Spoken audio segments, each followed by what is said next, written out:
గోళీలు వేస్తారు అందరి మీద. చీటింగ్ కి ఏమో చీటింగ్ తెలీదా? అసలు చీటింగ్ ఇంటి పేరు నువ్వు. ఇంట్లో గేమ్స్ ఆడతాం అందరం కూర్చొని ఫ్యామిలీలో. అసలు తొండి చేస్తాడు. అసలు అంతా కింద పెట్టేసుకుంటాడు, పైన పెట్టి కార్డ్స్ ఆడదాం అనుకోండి అసలు ఇంకా చూడాలి.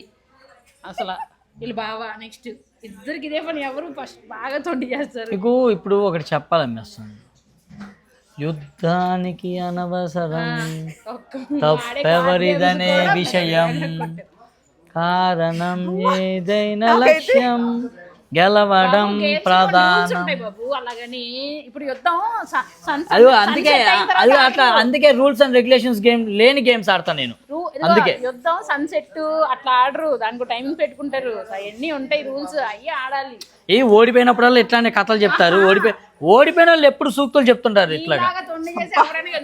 నేనైతే ఫుల్ ఖుషి, కడుపు నిండిపోయింది. మిస్ అమ్మ మాది కాదు మనది.